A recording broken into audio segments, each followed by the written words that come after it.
Welcome back to the Autoblog Podcast. I'm Greg Migliore. We have an awesome show for you today. Lots of cool things that we've been driving, some of them on-road and some of them off-road. With that, I'm going to bring in Associate Editor Byron Hurd, who's been driving the Ford F-150 Raptor R, I assume mostly off-road. What's going on, man? Yeah. Oh man, that was an experience. We had the trucks out at Silver Lake, I guess it's State Park, out north of Muskegon on Lake Michigan, and we had an absolute blast with those things. That truck is everything you thought it would be, maybe even a little bit more. It's tight. Feels like it feels like a performance truck. It doesn't just feel like a truck that happens to have a lot of power. Like, it actually feels controlled and dialed in, but man, it's big. Like, it was shocking to me just driving on the highway to and from how often the feedback and the lane departure warning kept triggering, because I wasn't actually crossing the lines, but I was drifting so close to them in the construction zones with the narrow lanes that the truck was just freaking out. It is a big, wide truck, but I mean, Ford's obviously very confident. They sent us out there. They set us up with a jump. They were like, send it. Like, we'll tell you how fast to go. All you have to do is point, shoot, and go. And we did a lot of that, and a lot of impromptu drag racing, which was also heavily encouraged, but in the sand still, of course. But they had markers set up for us out there where we could actually just go full on. Like, we went 3 wide at a couple points, just blasting down the dunes. It's an absolute riot. I personally, this is not the type of vehicle that I would ever be interested in owning, but man, it is so much fun to drive. Tell you what, this sounds like an absolute riot. So we've got to lead off the show with that, and we'll get more into that in just a second. But I also want to bring in our other co-host, senior editor for all things green, John Snyder, who's been driving the Kia Telluride. What's up, man? Hey, Kia Telluride's good, but I'm jealous about that Raptor R. Yeah. That sounds like a lot of fun. So Silver Lake Dunes, that is a beach essentially on the west side of the state. Not the most obvious place to take your F-150, unless of course it's a Raptor. So why don't you tell us a little bit about what the R signifies for the F-150 Raptor?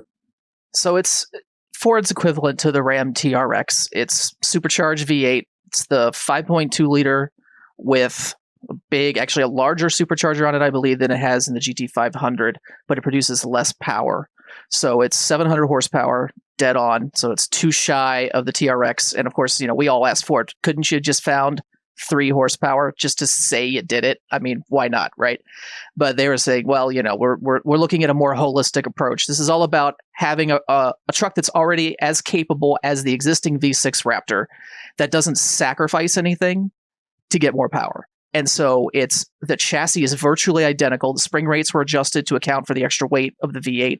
But other than that, they changed nothing. Same brakes, same everything, because the V6 was, I'm not going to say overbuilt because I think that's misusing the term, but it was built with this in mind. So the idea was, we want to be able to throw a V8 in here and get that kind of experience out of the truck without having to make significant revisions to the rest of it, because they'd already gone through and redone the suspension. We got the coil suspension, and all of that was already done with the V6. So it was just a matter of bringing in the GT500 V8 and saying, we're off to the races. Let's make loud noises.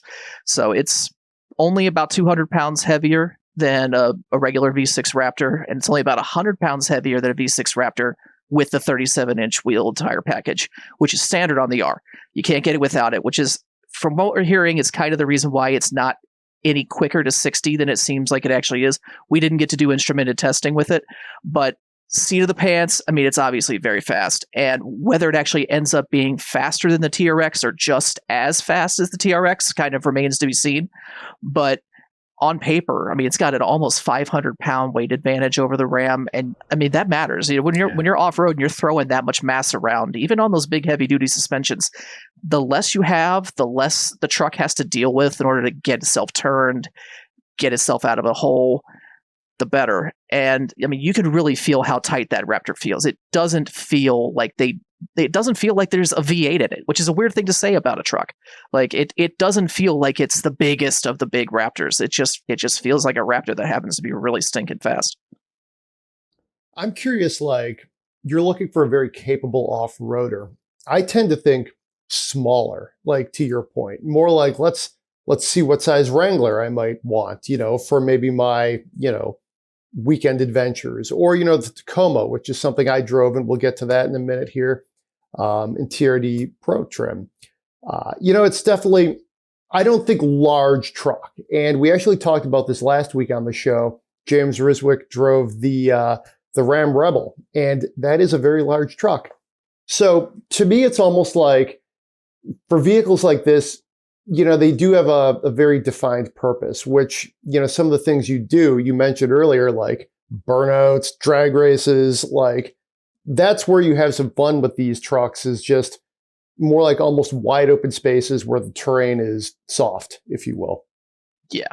And realistically, like part of Silver Lake is this little forested area on top of some dunes where they actually had us at a pretty good clip kind of weaving in between trees and rocks and all that kind of stuff. And while it was fun from a technical perspective, because, I like driving on racetracks, so you give me, something like that to navigate as fast as possible, I could spend the rest of my life trying.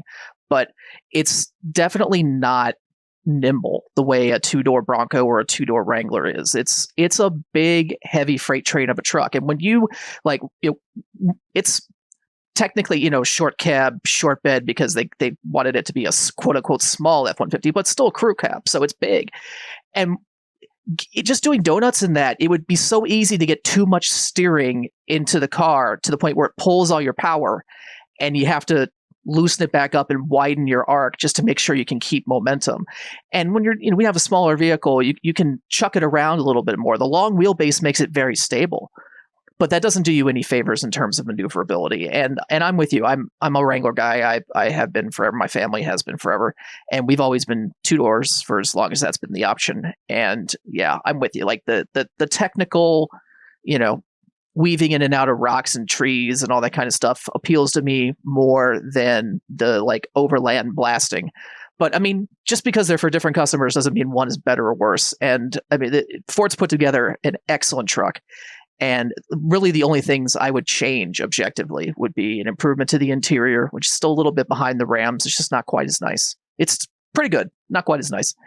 And maybe just a few more features that really lean into the sporty aspect of it for the street. Because there's no launch control, which is pretty much ubiquitous on modern performance cars.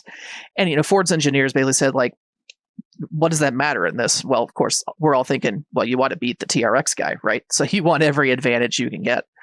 But it was really interesting listening to Ford engineers talk about the V8R as kind of like there was always this plan to bring the V8 back to Raptor. But I think until TRX came about, this was not the way they visualized it being executed. It would have been the Coyote. It would have been something that would have been probably normally aspirated, or maybe a smaller displacement boosted V8, not making nearly this much power. It was TRX that, I'm not going to say it forced Ford's hand, but competition is a thing. And when you're Ford and you've been building the Raptor for a decade and you kind of had the market cornered on fast trucks, and someone comes along and takes your legs out from under you like that, it makes sense to respond. And I mean, they had the perfect platform to do it, so why not? But it's interesting to see like the product we actually got versus maybe the product that Ford would have liked to build, which hopefully one day we'll be able to tell that story. But for now, they're keeping kind of quiet about it. So that 5.2 liter V8 really just, I think you mentioned it's a tactical response. Let's put it that way, a proportional response, if you will. But I think pulling it from the GT500, I mean, you're not going to lose any votes with that. Let me put it that way. It's facts. Can't wait to drive it. And I've always liked how the Raptor, I think, and I've obviously not driven the Raptor R, but just having driven, a couple generations of the Raptor now, it's really like the bad boy of like the super truck segment as it is. It's to me like the Ram does a good job, like the T-Rex, of almost affecting some of the creature comforts that you could get in the different Ram trim levels. It's like literally the suspensions of the trucks are differently. So just by its very nature, it's super capable, but it can also be very, very comfortable. And I actually, I think the Ram does the best job of being the most luxurious truck. Hot take alert here, if you will. But I think the Ram really, or the Raptor really steers into just being like in your face, take no prisoners, just, super truck vibe. So, Yeah. And it's okay if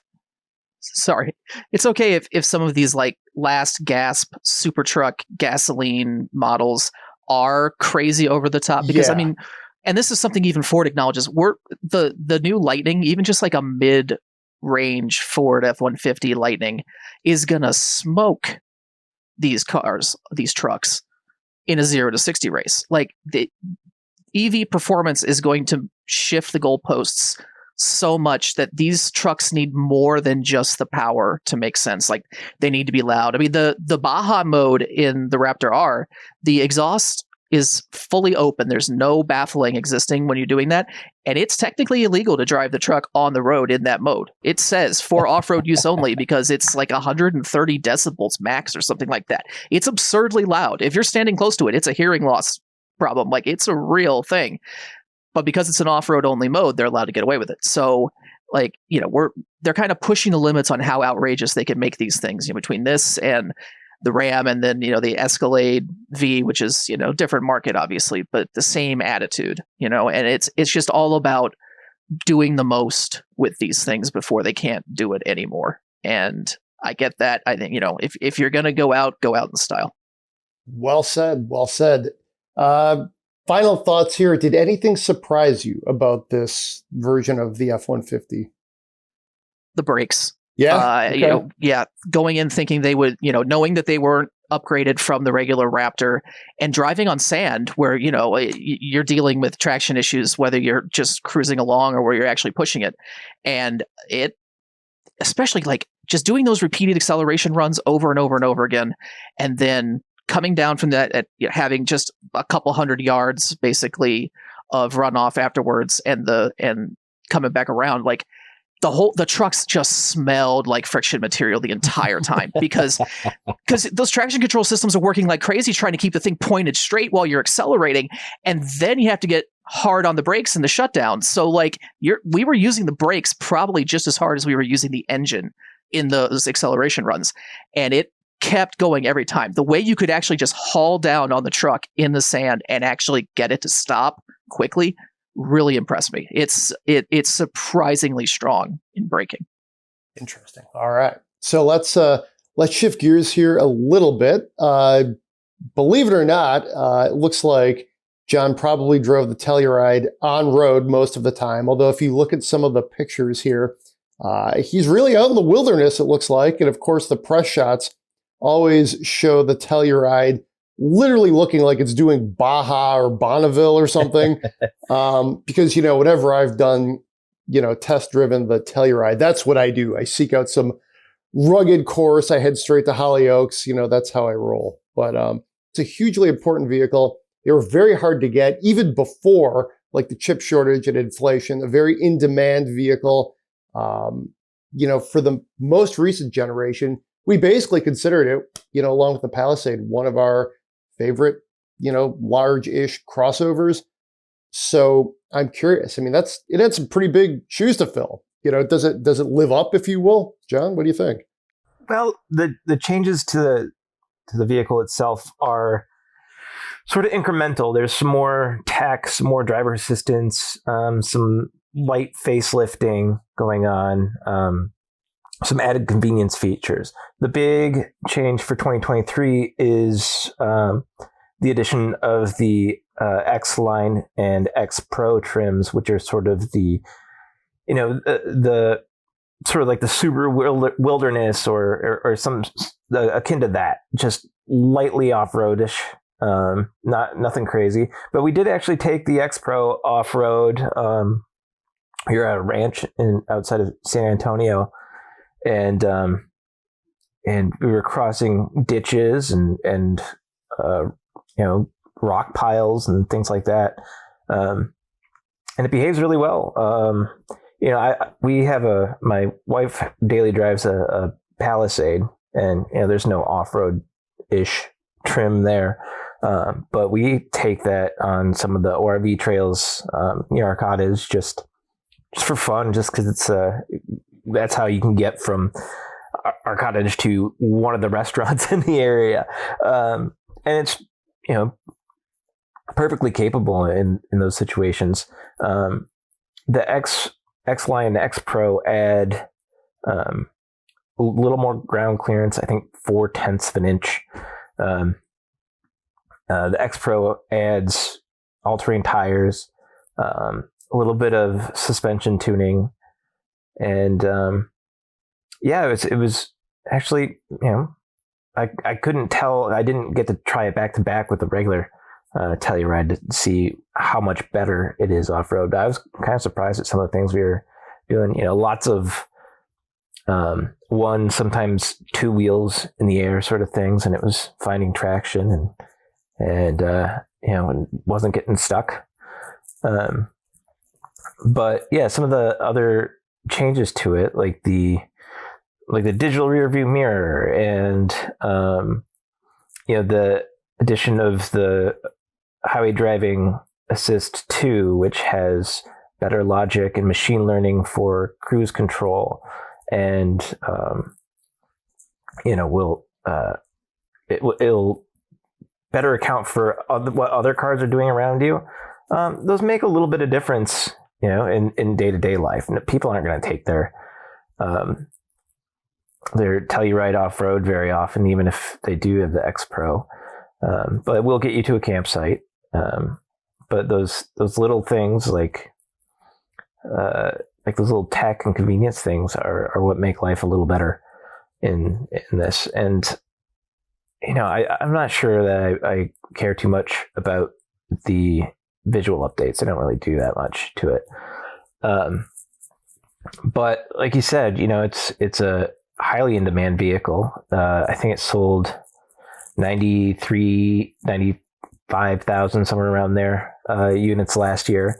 They're actually increasing capacity to 120,000 units per year. So we were told that they joke internally, they call it the Telluride, but they did not really expect it to sell as well as it did. So that was sort of a challenge for them to, as we saw, there was a time where you just couldn't get them. But now they're starting to catch back up with that and to reward those who are sticking with the nameplate. I'll be curious to test this out in like the new X Pro, X Line trim, if you will. I know it sounds like there's two of them. I drove the Sportage in X Pro trim this summer. Mm-hmm. Didn't really do much off-roading with it, but I did like just the general, like the slight different tuning, if you will. And there wasn't that much off-road, like really any off-road gear on it, but it was like a tuning and then the look. So, I mean, I think that could go, you could get some miles out of that for Kia. They don't need to be Jeep or Bronco or anything like that. Yeah, I mean, the biggest thing is the look. It just looks a little more rugged. And if you do live somewhere like Michigan where you get snow and, maybe have some logging trails near your cottage, it might actually come in handy. But mostly it's an appearance thing, and it looks really good. And those are only available in the top trims and with all-wheel drive. So no, you can't get the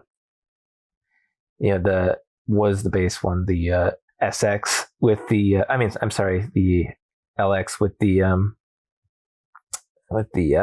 with any of the X Pro or X Line things. The X Line and X Pro, they're both lifted a little bit. The X Pro just gets the all-terrain tires and a little bit of suspension tuning, but otherwise, and it's $1,000 more. I would pay the $1,000 for the cooler tires, I guess. But yeah, that's all they really get with it. I kind of like, and I will apply this also to the Palisade. Both the Palisade, the Telluride got like light cycle refreshes, if you will. I think I like the outgoing sort of appearances. I feel like they complicated both vehicles just a little bit. It's a little more contemporary, a little bit of the time. I like how they both look. Sure, design is subjective, but just they added some stuff to the headlights, and that the Telluride looks a little busier up front, but I don't think it'll matter. You got to change vehicles visually when you're going to do any kind of a refresh. So I sometimes it's tough. You know, you have a good design that you don't really need to change, but you got to change it. So, yeah.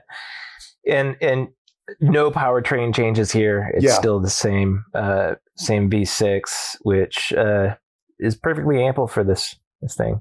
You might be able to get away with putting a Turbo 4 in there and getting a little more fuel economy, but this V6, keep it simple, and it works. All right. So speaking of keeping it simple, let's go back in time in some ways with the Toyota Tacoma. I drove the TRD Pro. If you've driven a Tacoma at almost any point in the last 10, 15 years, you probably have a pretty good idea what the Tacoma rides and handles like. This one's a bit different for one reason. It's electric lime green. I mean, you saw this thing coming from afar. So, and plus with all the off-road gear, because it's TRD Pro, you know, it already really looks the part, if you will. I had very little occasion to stretch out any of this off-road stuff. You know, we're talking like the TRD tires, you know, that skid plates, all sorts of like, you know, the upgraded suspension. It was like, you know, you could even see it like off the ground a little bit. It had the 16-inch like wheels, which I thought was kind of cool in contrast to the rest of the, you know, the off-road sort of like vibe, if you will. TRD trim inside, so that just doesn't really do anything, but it looks cool. Yeah, I mean, it definitely looked the part. You know, everything from crawl control, that the locking rear diff, all the stuff you would look at here as I look at the Monroney. And of course, this is what I was looking for, the front and rear suspension lift. So the stance was pretty awesome. This one came in at $51,637, which seems like a lot for a Toyota Tacoma. Even in this era of, you know, ever, you know, elevating prices, it seems like a lot.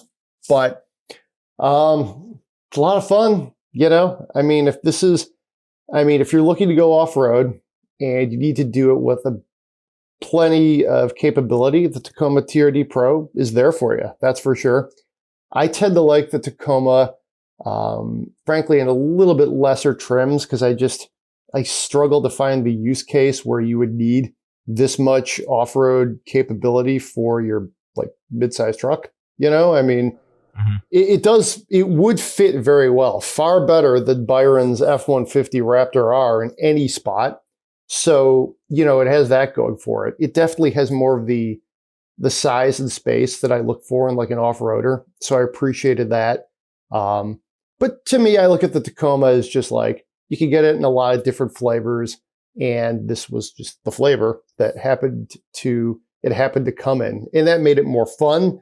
It didn't really change my thoughts on the Tacoma, if you will, which is, it's still a pretty dated truck, if you will. They did do some light tweaks like a year or two ago, but not much. You know, the thing that really struck me is it fun to drive around town like in an off-road like monster truck? Sure it is. It's not so much fun to get on the expressway and drive up and down 75 with those like off-road tires, with all the off-road stuff. Like I literally was holding my hands out and I turned to my wife and I'm like, look at my hands. And she's like, are you okay? I'm like, I'm fine. That's the truck. There was so much vibration going on through the wheels. So, I mean, like, it's interesting because I have a lot of people like that think, yeah, I think I want to get like a Taco or a 4Runner. And sometimes I'm among those people, or like a Land Cruiser, take it up a notch. The honest answer is they're great for driving around town. They're great for off-roading, but there's like sort of in between use cases. And I would just put it this way. Like if you think you want like a rough and tough off-roader to, as we would say, go up north, think about your drive up north. You know, are you going to go up north and like scale the sand dunes like Byron just did, or maybe do some trailing like you might do, John? Cool. But if you've got something with four-wheel drive, a little bit of clearance, and then maybe you just want to get a few extra things because it looks cool or you think you need it, more power to you.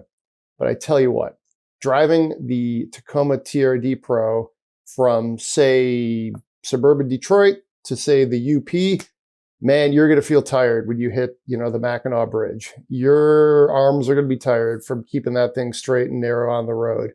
You are going to be a little beat up. So to me, that's sort of like, the contrast, if you will, like of some of these things. I can't believe how many people roll around town in Jeep Wranglers. Like, I love the Wrangler, but it's like, you want to just feel like you've had like, your back like misadjusted by like some chiropractor. Yeah, go to 7-Eleven in a Wrangler, a Wrangler Rubicon, it's just not what they're there for. And that was sort of the approach I had with this is, oh, hell yeah, it's a lot of fun and it's good at what it does. But, I wouldn't want to commute downtown in this thing, So, and some of this, to be clear, is the off-road gearing, but yeah, man. I feel like this is a truck for Toyota loyalists, Mhm. people who have, owned Toyotas their entire adult lives, are from Toyota families. This is for them because there are better trucks out there in the segment, in my opinion. There's some cool stuff about the Tacoma. I like the way it looks quite a bit, especially compared to the American midsiders. But there's a lot of compromises too, like the interior, the size of it. When I was sitting in it, my hair was touching the roof, and my feet felt splayed out. It was just a really weird seating position. But when we went up north and did that mid-sized truck comparison, and we took it off road, it was great. It totally held its own off road. But I bounced around in that cabin a lot to the point where I whacked the side of my head on on the interior B pillar. But that being said, it was quite capable.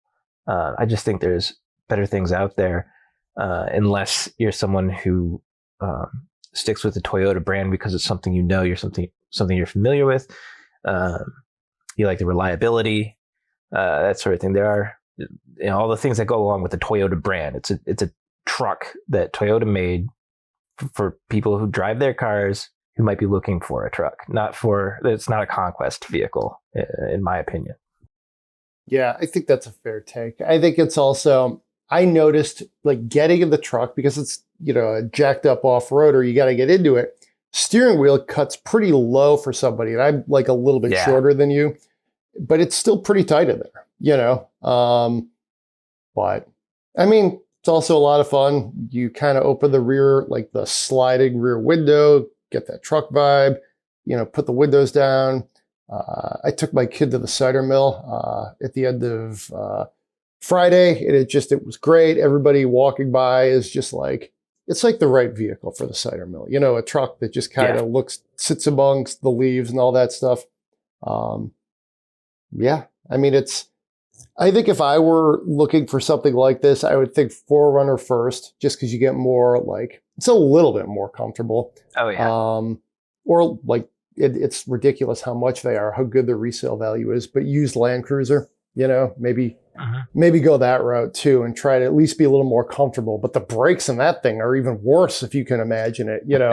Like how do you modulate your driver inputs with that thing? You think you want one, but I guess it's like, what is the sliding scale between looking cool, driving something that's kind of prestigious versus like the fact that, a Toyota RAV4 is much more comfortable to drive, so it goes.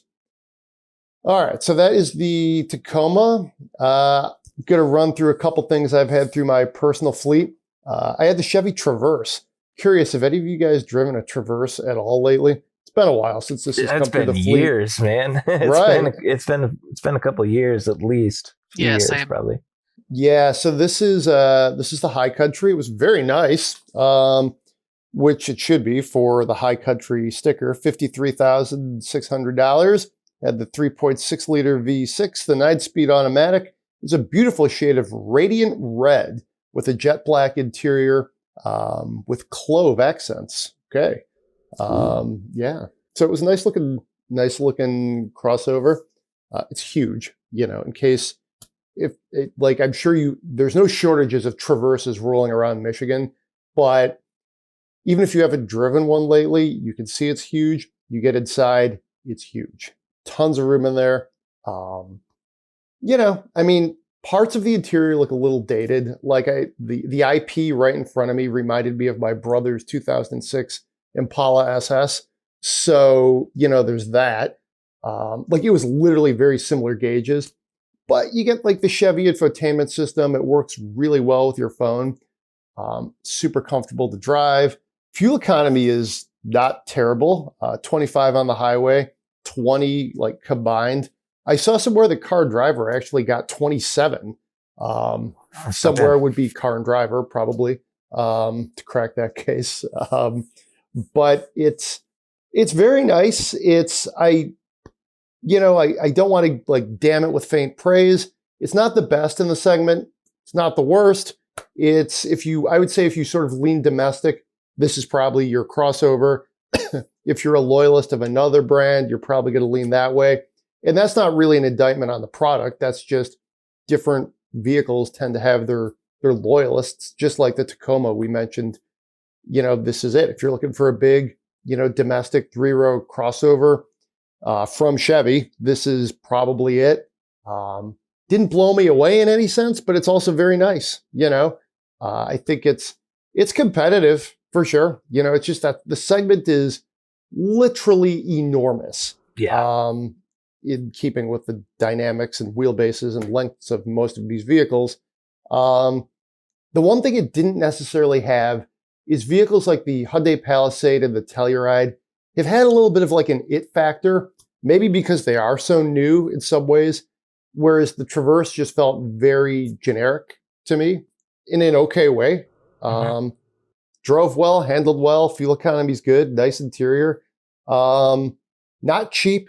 I do tend to think I might start to lean into Tahoe territory for $53,600. But I will say this. I mentioned how like you think you might want something that's a little bit cooler versus how it drives. I mean, even as enormous as the Traverse is, it still handles a little bit better than really any Tahoe. It does have a bit more of that crossover vibe, which if you go back 10, 12, 14 years, when the Traverse, the Acadia, the Saturn, what was the Saturn? It's driving me crazy. I can't think of it. Outlook, the Saturn Outlook. GM rolled these things out and they were like, look, we don't really think body on frame SUVs are really the future. We got to roll out some crossovers, but we know our buyers still want enormous, utility vehicles. So they're a little bit smaller or they're a little bit more fuel efficient, but they were still basically cargo barges. Fast forward. Go ahead. I'm sorry. I'll be a little bit more interested once there's, an electric vehicle in this segment from Chevy. Yeah.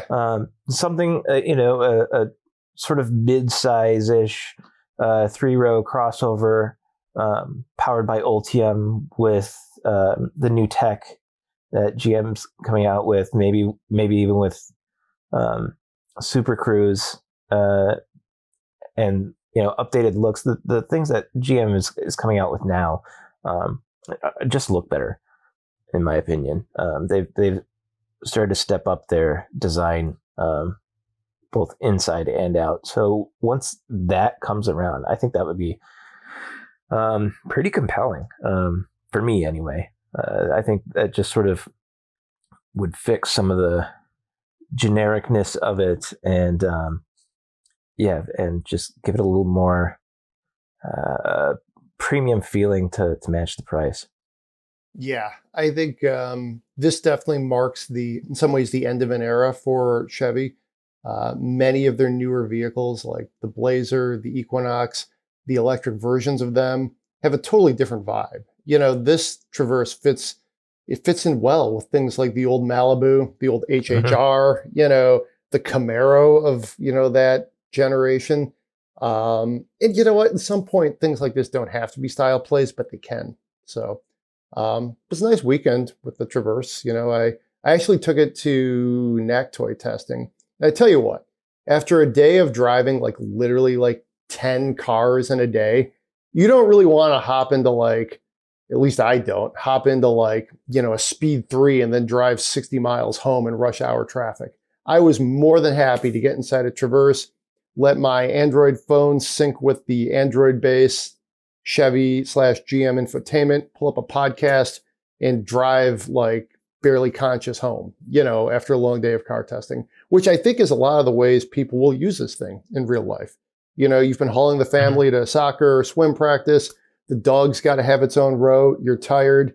You want something like this. So in that sense, I think it succeeds pretty well. Fair enough. All right, let's talk wagons. I am driving the Volvo V60 wagon, and I am loving it. It is the first time in a while I've driven a V60 or any sort of wagon, and it's so much fun to drive a wagon that handles like a car, that handles so well, that has such good steering, that looks good. So it looks amazing. It's really reaffirmed my belief in station wagons, guys. Yeah, I've had a couple in recent years, and when they show up in my driveway, I just stare at it. The proportions are so nice. The way that roof just extends to the rear, and it really is a doesn't. I mean, it has the sedan base, but like it doesn't look like it's based necessarily on a sedan. It looks really well on its own as a wagon. It looks like it was designed to be a wagon. Which it was. And this is, just to be clear, this is the cross country, which is, slightly a little more off-roadish, if you will, but it still looks really good. It's one thing I will say is it's small enough that after driving things like the Traverse, you get in there and you're like, yep, I see why people need a 3-row crossover, or think they do, because just putting a car seat in the middle row, it's pretty tight. It's like driving a mid-sized sedan, if you will. But I mean, that's the trade-off. It looks pretty good, handles great. I think it looks cool. It's nice to drive a car that doesn't look like you're trying too hard, which is the definition of Volvo. Has the Orifice crystal shifter in there. The Swedish flags in the seats, which is kind of cool. The trim, I forget what kind of wood it is, but it's like kind of light grayish. It's awesome. One thing I do not like is the Volvo infotainment system. In 2014, it was on like our short list for Tech of the Year. I'm not sure if they've changed it all that much in the the last few years. It's just I find it hard to use. I find it dates to a time when we thought buttons were going to go away, and it seems like buttons have shockingly stayed around. I can't believe it. And it doesn't feel like they've done a good job creating a button-free experience. Let me put it that way. I struggle to change the radio, to get the heat how I want it. It's all pretty doable, but the touchscreen is pretty small, and I don't think it works great. And I think it's layered enough that you have to like basically strap on like a dive watch and some fins to try to navigate through this infotainment.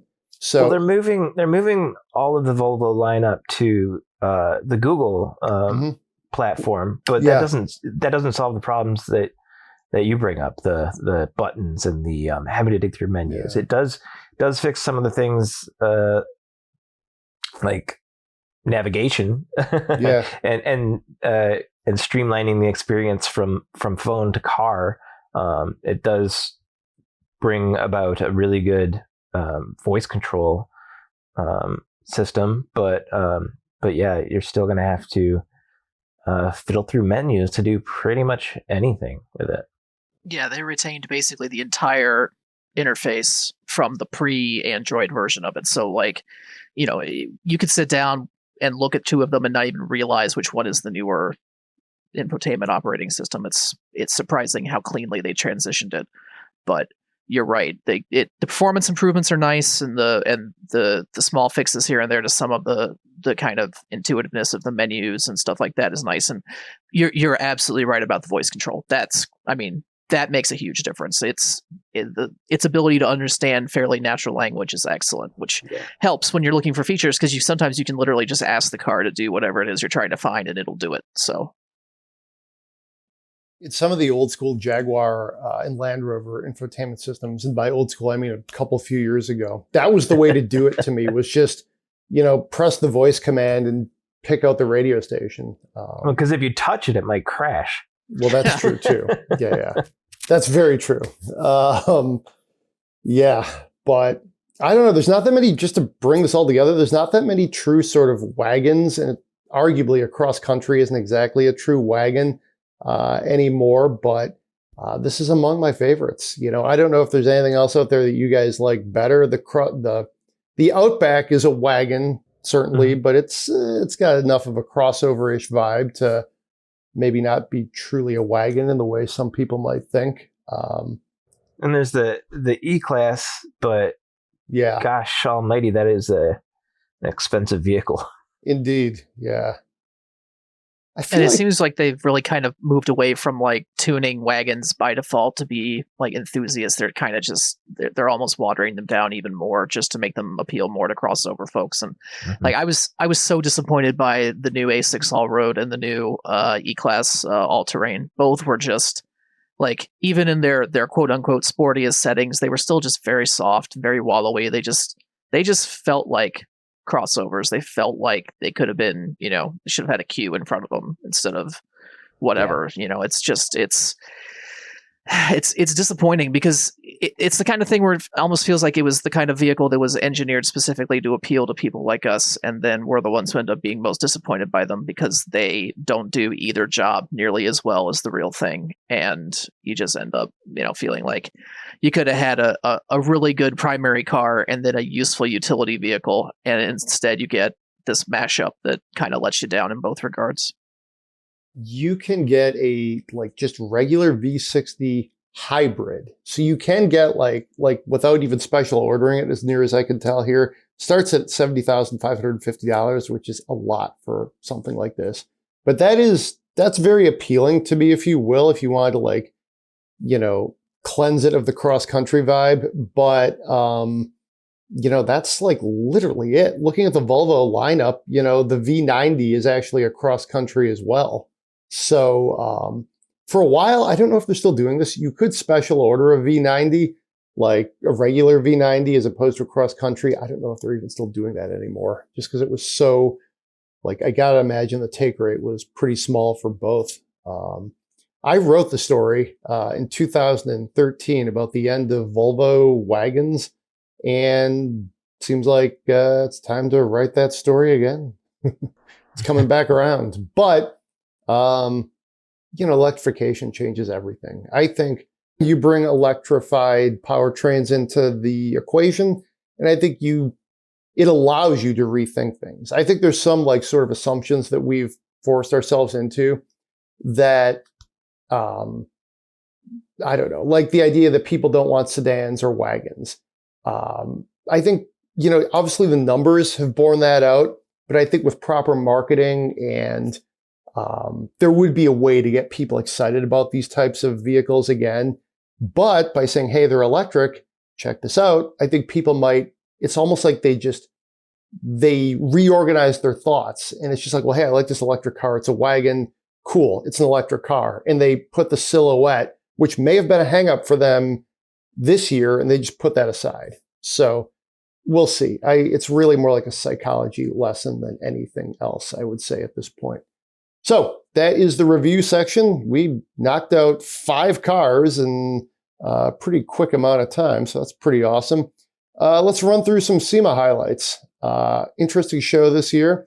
Automakers showed up in different ways. Some of them were there. Some of them let tuners kind of do their own things, or they spread them out, which is kind of like what Ford did. Lexus, Volkswagen really showed out, though. A couple of cars that stood out to you guys. What do you think? I want to see what Byron says, because I think it might be the same thing. Okay. I think I'm gonna. Well, I've got 2 items, and they're actually both Toyotas, technically. Right. This new Trail Hunter get up that they've got, as kind of like a TRD alternative, seems interesting. I'm interested to see what they do with that, because it's there doesn't seem to be any mechanical distinction to it. Like, it's not meant to be like a TRD Pro Plus or anything like that. It's just like a kind of better thing to say out loud than TRD, I guess. But I think there's potential there. And kind of going back to what we were saying about the Tacoma TRD Pro earlier, like, and it's the same is true of the Tundra.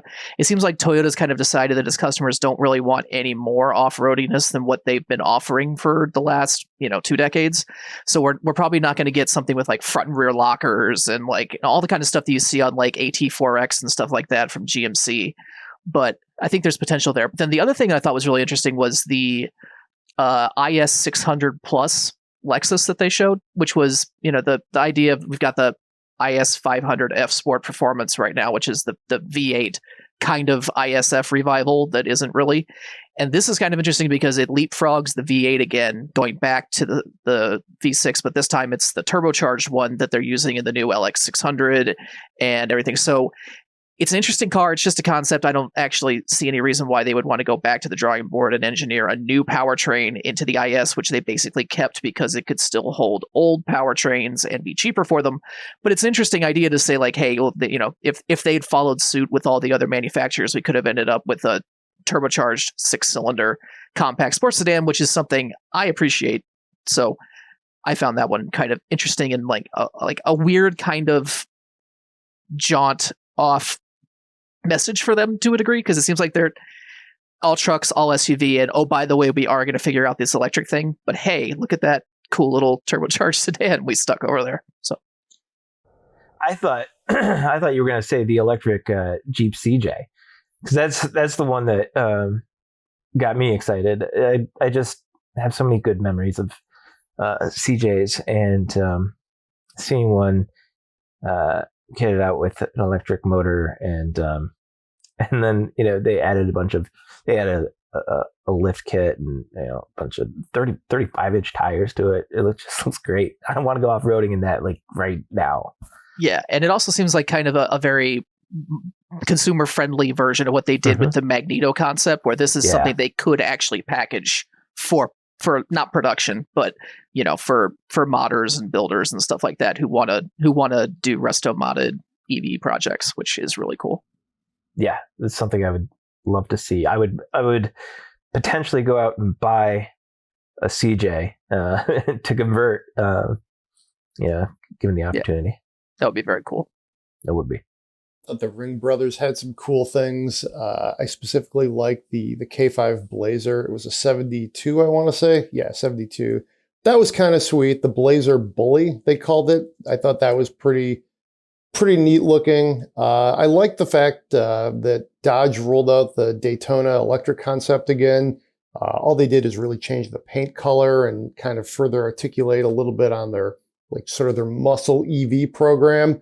But yeah, I mean, sure, it looks good in red. It's a Charger, essentially. So sure, let's roll that out again. Why not? So that was pretty cool. Yeah, I mean, SEMA's an interesting setting, if you will. I think, Mopar used to have, in my opinion, have the best press conference because it was always at 5 o'clock, which meant all of the East Coasters who, at this point it's 8 o'clock, you're already pretty tired.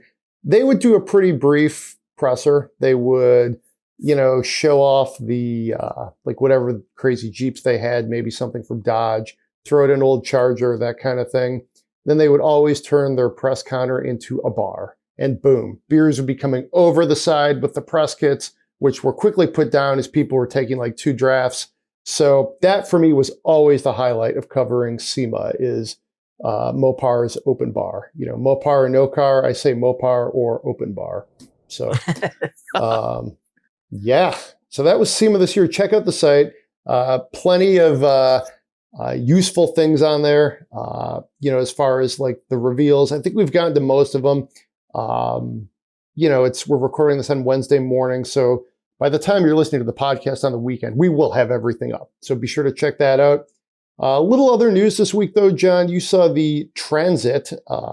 Sounded like kind of a fun setting, the way you did it out in the middle of nowhere. This is the Transit Trail. So do tell, what the hell is this? So the Ford Transit Trail basically is a blank canvas for,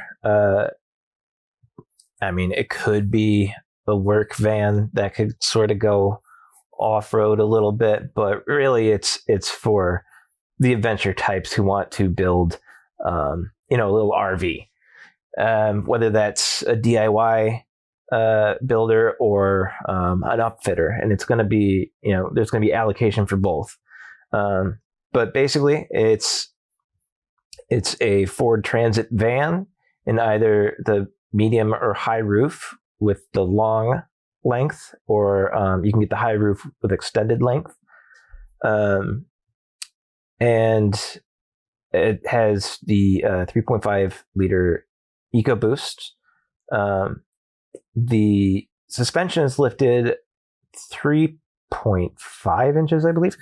3.5 inch lift, from the factory. So you don't have to, put a lift on your own van that you bought and risk screwing something up or messing with the warranty or getting something out of alignment. It has 30.5 inch Goodyear Wrangler Workhorse all-terrains on it too. They picked that for a combination of capability and ride comfort. But basically this replaces the former adventure prep package that you could order with your Transit, and it takes it all just a little bit further. It's got a little bit more lift, a little bit more tire, tracks widened by 2.5 inches. Then you can get things like, and all-wheel drive is standard, of course. But then you can get things like a roof vent with a fan as a factory option, and then you're not cutting through the ceiling when you're building your little RV. It looks pretty cool. The one we saw, we were out in Dexter, Michigan at this little campground thing. Really beautiful setting, but they had one on hand that was upfitted by Van Do It Adventure Vans out of Missouri near Kansas City, I believe. And it had a bed in the back, a little kitchen. It was sort of a minimalist looking, but sort of premium thing. But it has you can get the front seats as swivel seats or fixed seats. So this had the swivel seats with little trays that come out, so it turns them into a little table. But yeah, people can use it as, turn it into a mobile workspace or an RV, or, companies that need to bring all their stuff, a little bit further afield can get one of these and go a little bit further than they would in their regular transit van. But yeah, it's just a neat van, and it really, I don't know, gets me wanting to. I've always, wanted to get a van and kit it out and hit the road with it. And now that you've got sort of this blank slate, it is a little expensive. It starts at $65,975 before destination. Supply is going to be limited at first. By the time you hear this, the order books will have opened. They open on Thursday. So I don't know how many. They wouldn't tell us how many they have for this year. So if you want to get your hands on one, be quick, or just wait until a later year. But yeah, it basically takes the guesswork out for people who don't want to touch the suspension, who don't want to, drill and saw and do those sorts of things. There are things like pre-positioned drillable areas that you can drill into without harming the vehicle that's meant to be drilled. And then it's got things like Sync 4, dual 12-volt battery power supply, 400-watt AC inverter. It's got 4G LTE Wi-Fi, adaptive cruise control. So, and that's all, the benefit is you get all this and it's under warranty for 3 years. Whereas you buy something used and build it and who knows what happens, or buy something new and don't have it factory mounted and you've screwed something up with the van and there goes your warranty. But yeah, it was really cool. I would love, like any of these vans. We had that Sprinter at the office a couple of years ago that was lifted and really, really awesome. And anytime I get around one of these vans, I just get super excited. It's fun. But yeah, that's the Ford Transit Trail. I think it's interesting to see Ford sort of invest a little bit into its van life approach. They're going to stop making the Transit Connect, as Autoblog reports here, by the end of next year. So it's the top search result in Google if you look for it. But I think it's interesting that they're like, hey, there's more of a call for larger vehicles and variations of them versus the Transit Connect, which when it launched or was brought over here was sort of the way of the future. So, but things have changed a lot in the last few years. So, yeah. COVID did a number on the way we live and travel. And say that again. So many people, stopped flying. A ton of people bought RVs. Yeah. And yeah, the demand is there, and Ford saw the opportunity and is going for it, sticking his foot in the door and saying, "Hey, we're here with this thing that and they have partners that will build them and sell them on RV lots too. So you'll see these around." All right, sounds good. We have no Spend My Moneys this week, but we do have something from the mailbag. Jerry, a longtime listener, first-time writer, writes in, when he heard that the Cadillac is 18 feet long, referring to the Celestiq, of course, on the podcast, my mind immediately went to the 70s Lincoln Mark V. That's my mental image for what an American land yacht is. When I looked up the Celestiq, the front half is what I expect, but the rear feels like an old Citroën or something European. Bold looks, but the Lyriq pulls it off better. Okay. I mean, good take. Thanks for writing, Jerry. Appreciate that. I actually, the day after the Celestiq was revealed, I drove the Lyriq. And to me, it was very much kind of like, I'm getting like maybe half to 75% of the vibe for a third to a quarter of the price. So, I think it's interesting too that they were designed about the same time. And then the Celestiq sort of came after, which is a little bit different for the Halo versus bringing out, the mainstream model. But I think it's a good look for Cadillac. I really do. I think both of the vehicles look outstanding. Excited to drive the Celestiq if I get the chance to. We'll see. It's essentially like a Rolls Royce. Big if. Yeah. I don't know. You guys have any favorite land yachts you ought to bring up? Let's throw this off the rails here, right?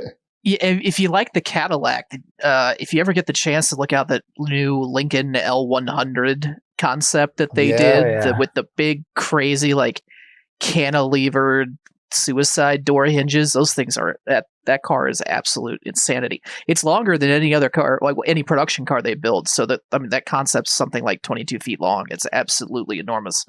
And when I say car, I mean including like the Expedition. Like it's enormous. And it's funny, like we're like, oh, okay, we've got EVs and everybody wants trucks, but all these EV concepts are coming out as big, like graceful sedans and coupes. I really like that because it kind of shows that at least somewhere in society, we still have a lingering lust for things that look like that.